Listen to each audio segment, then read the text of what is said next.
பாருங்க, இதுதான் உப்பு சீடை. இது வாயில் போட்ட உடனேயே கரகரப்பாக இருக்கும். நான் ஒன்று சாப்பிட்டு காட்டுறேன் பாருங்கள். இந்த சவுண்ட் நல்ல கரகரன்னு இருக்கும். வணக்கம் அன்பர்களே, வாருங்கள் இப்போது உப்பு சீடை செய்வது எப்படின்னு பார்க்கலாம். ஃபஸ்ட்டு ஒரு கப் அரிசி மாவு எடுத்துக்கோங்க. இந்த அரிசி மாவு நீங்கள் கடையில் வாங்கினதாக இருந்தாலும் சரி, இல்லை வீட்டில் ஊற வச்சு அரைச்சி அதை சலிச்சு எடுத்தாலும் பரவாயில்ல. அதே மாதிரி ஒரு டேபிள் ஸ்பூன் உளுந்த மாவு எடுத்துக்கோங்க. உளுந்த மாவும் அதே தான், வறுத்து அதை அரைச்சி அதை சலிச்சு ஒரு ஸ்பூன் எடுத்துக்கோங்க. இதே நீங்கள் கடையில் வாங்குகிற அரிசி மாவு உளுந்த மாவு இருந்தால் கொஞ்சம் சூடு கை பொறுக்கிற அளவுக்கு, ரொம்ப வறுத்துறக்கூடாது, கை பொறுக்கிற அளவுக்கு சூடு ஏறுற வரைக்கும் அதை வறுத்து எடுத்துக்கணும். அரிசியையும் உளுந்த மாவையும் ரெண்டையும் சேர்த்து எடுத்துக்கணும். அதுக்கப்புறம் அரை ஸ்பூன் ஒயிட் எள் எடுத்துக்கோங்க. ஒரு டேபிள் ஸ்பூன் பட்டர் எடுத்துக்கோங்க. இப்போ நான் இதில் காட்டுற பட்டர் கொஞ்சம் அதிகமாக தான் இருக்குது, என்கிட்ட இருந்தது இதுதான். அதை மொத்தையுமே நான் தனியாக வச்சு மைக்ரோவேவில் ஹீட் பண்ணிட்டேன். அதனால் நான் இதிலேருந்து ஒரு டேபிள் ஸ்பூன் எடுத்துப்பேன். அப்புறம் தேவையான அளவு உப்பு சேர்த்துக்கலாம். இதுதான் உப்பு சீடை. வாங்க பார்க்கலாம். வாங்க, மாவை தேவையான அளவு கை பொறுக்க அளவுக்கு சூடு பண்ணி கொண்டு வந்தாச்சு. கலர் சேஞ்ச் ஆகக்கூடாது. சூடு மாவு சூடு ஏறுற அளவுக்கு அதை வானலியில் போட்டு வறுத்து எடுத்துக்கிட்டோம். அதுக்கப்புறம் இதில் நான் ஒரு டீஸ்பூன் அளவுக்கு சால்ட்டு சேர்த்துக்கிறேன். அதுக்கப்புறம் சிறிது வெள்ளை எள்ளு சேர்த்துக்கிறேன். அதுக்கப்புறமா நான் இதில் ஒரு டேபிள் ஸ்பூன் பட்டர் எடுத்துக்கிறேன். பாருங்கள், நான் ஒரு டேபிள் ஸ்பூன் பட்டர் தான் எடுத்துக்கிறேன். ஒரு டேபிள் ஸ்பூன் பட்டர் எடுத்துக்கிறேன். இது எங்கேயுமே லம்பு கெட்டி இல்லாமல், கட்டி முட்டியும் இல்லாமல், அது எல்லா பக்கமும் நாலா பக்கமும் நல்லா இந்த லம்பு இல்லாமல் அதை நல்லா உடச்சி, நல்லா மாவு கெட்டி இல்லாமல் உதிரியாக மாவு வரா மாதிரி பிசைஞ்சிக்கணும். அதுக்கப்புறமா தண்ணியை சேர்த்து பூரி மாவு பதத்துக்கு பிசைஞ்சிக்கணும். வாங்க, நான் பிசைஞ்சிட்டு காட்டுறேன். பாருங்க, இந்த மாதிரி கொஞ்சம் கொஞ்சமாக தண்ணியை போட்டு பூரி மாவு பதத்துக்கு பிசைகிற மாதிரி நாலா பக்கமும் நல்லா பிசைஞ்சிக்கிட்டு பூரி மாவு மாதிரி உருட்டையாக வரணும். இந்த மாதிரி கொஞ்சம் கொஞ்சமாக தண்ணியை தெளித்து ஃபுல்லாக 4 பக்கமும் அதை கலந்து விட்டு பிசையணும். வாங்க, இந்த மாதிரி மாவை கொஞ்சம் கொஞ்சமாக தண்ணி விட்டு பிசைஞ்சு வச்சுக்கணும்.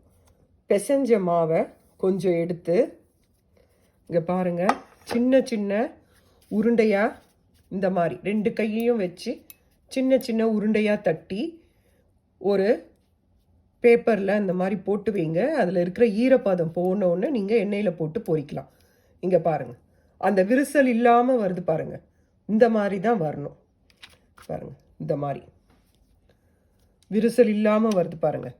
இந்த மாதிரி இதில் ஏதாவது ஈரப்பதம் இருந்தால் நீங்கள் எண்ணெயில் போடும்போது அது தெரிக்கும். அதனால் விட்டு போகக்கூடாது, மாவு விரியக்கூடாது. அதனால் இந்த மாதிரி தண்ணியை கொஞ்சம் கொஞ்சமாக தண்ணி தெளித்து மாவை உருண்டை ஷேப்பில் கொண்டு வந்துட்டு, அதுக்கப்புறம் அதிலிருந்து கொஞ்சம் கொஞ்சம் மாவை எடுத்து இந்த மாதிரி உருண்டைகளாக பண்ணி வச்சுட்டு ஒரு 10-15 நிமிஷம், ஒரு 15 நிமிஷத்துக்கு மேலே ஆனால் கூட பரவாயில்ல, அதனோட ஈரப்பதம் முழுசும் குறைஞ்ச உடனே நீங்கள் என்ன பண்ணலாம், வானலியில் போட்டு நீங்கள் முறுக்கு அந்த மாதிரி செய்கிற மாதிரி பொரிச்சு எடுக்கலாம்.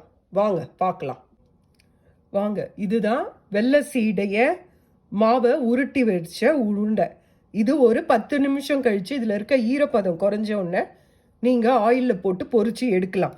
இது ஒவ்வொரு மாவுக்கும் நடுவில் எந்தவித விரிசலும் வரக்கூடாது. எல்லாமே நல்லா ஃபுல்லாக உருண்டையாக இருக்கணும். விரிசல் ஏதாவது ஏற்பட்டு இருந்தால் கண்டிப்பாக எண்ணெயில் போட்டால் வெடிக்கும்.